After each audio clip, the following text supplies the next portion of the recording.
अरे भागो रे, भूतों ने हमारे गांव पर हमला कर दिया है। सब अपनी अपनी जान बचाकर भागो। एक बार की बात है, एक गांव में सब्जियों का व्यापारी रामलाल रहता था। वो अपने खेत में सब्जियां उगाता था, पर दिक्कत ये थी कि उसका खेत कब्रिस्तान के पास में था। पूरे गांव में खबर थी कि कब्रिस्तान में एक भूत रहता है, जो कि रात होते ही भूत अपनी कब्र में से बाहर निकलकर भटकता रहता है। अरे मैं क्या करूं? मेरे घर के बाहर इतनी जगह भी नहीं है कि मैं वहां पर सब्जी उगा लूं।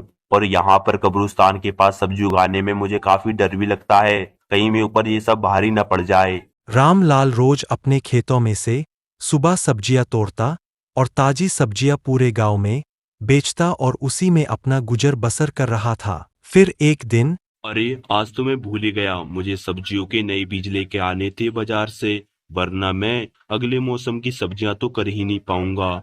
रामलाल बाजार चला जाता है नए बीज लेने और फिर वापसी आते आते शाम हो जाती है। अरे आज तो बड़ी ही जल्दी शाम हो गई, चलो जल्दी से बीज ले आकर अपने खेत में बो देता हूँ, ना तो फिर रात हो जाएगी। फिर रामलाल खेतों में बीज वो देता है और फिर समय का पता ही नहीं चलता कि कब रात हो जाती है। तभी अचानक से कब्रिस्तान में से अजीब अजीब सी आवाजें आने लगती है, मानो जैसे कब्रिस्तान में कोई जाग गया हो। अरे आज तो मैं बिना कसूर मारे जाऊंगा। अरे जल्दी से ये काम निपटा कर यहाँ से निकलता हूँ, ना तो आज मेरा काम तमाम हो जाएगा। डर के मारे रामलाल वहां से जाने वाला होता है कि तभी उसके पीछे भूत आकर खड़ा हो जाता है। तभी रामलाल जैसे ही पीछे पलटता है, उसकी आंखें खुली की खुली रह जाती है। अरे यहाँ पर तो सच में भूत आ गया, अब मैं क्या करूँ? तू अब कुछ नहीं करेगा, जो करूंगा मैं करूंगा। अरे तुम क्या मुझे मार कर खाना चाहते हो क्या? रामलाल भागने की कोशिश करता है, पर भूत उसका पीछा करता है और धक्के से रामलाल को गिरा देता है। अरे छोड़ दो मुझे, मुझे यहाँ से जाने दो, मुझे माफ कर दो, मुझे यहाँ से जाने दो। ऐसे कैसे जाने दूं तुझे, तू तो मेरा शिकार है। फिर वो भूत रामलाल को टांग से पकड़कर घसीटते हुए कब्रिस्तान के अंदर की तरफ ले जाने लगता है। अरे बचाओ मुझे कोई इस भूत से, आज तो मैं बिना मौत मारे जाऊंगा, आज तो मेरा लालच मुझे मरवा कर ही रहेगा। अरे कोई बचाओ। जंगल में इतने अंदर होने के कारण को भी उसकी आवाज सुन नहीं पाता और भूत रामलाल को अपनी कब्र के अंदर ले जाता है। आज तो तू भी मेरे हाथों मरेगा बाकियों की तरह। कि वहां बहुत सारे मरे हुए लोगों की लाशें पड़ी होती है। उस भूत ने लोगों को आधा अधूरा खाया होता है। अरे ये तो काफी समय से लोगों को मारता हुआ आ रहा है, कईयों के सर नहीं है और कईयों के पैर, अब तो ये भी मुझे इनमें से एक बना देगा, अब मेरा क्या होगा?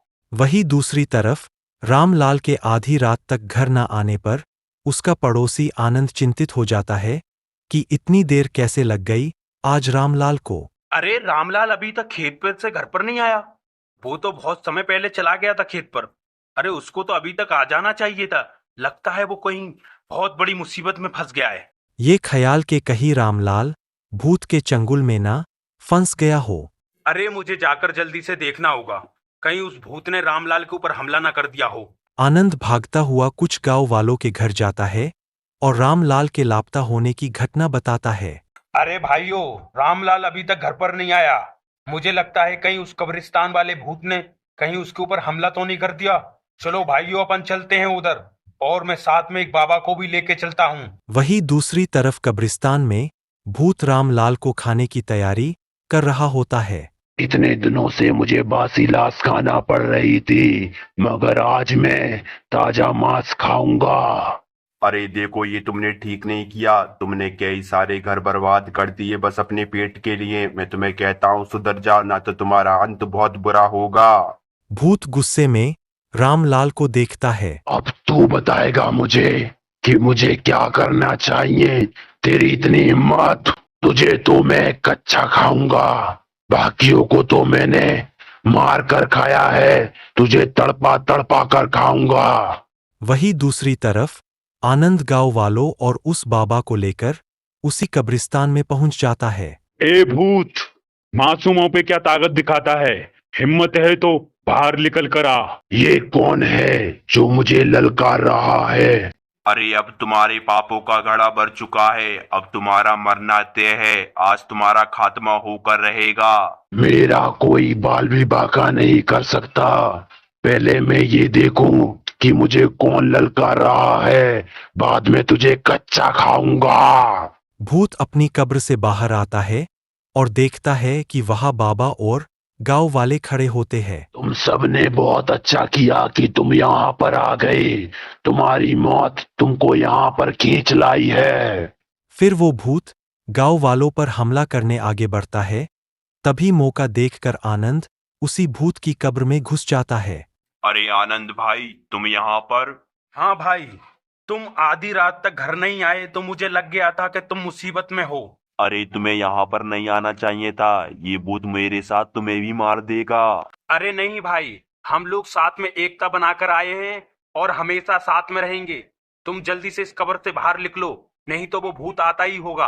फिर वो दोनों कब्र से बाहर निकल आते हैं और दूसरी तरफ भूत और बाबा की आपस में लड़ाई हो रही होती है।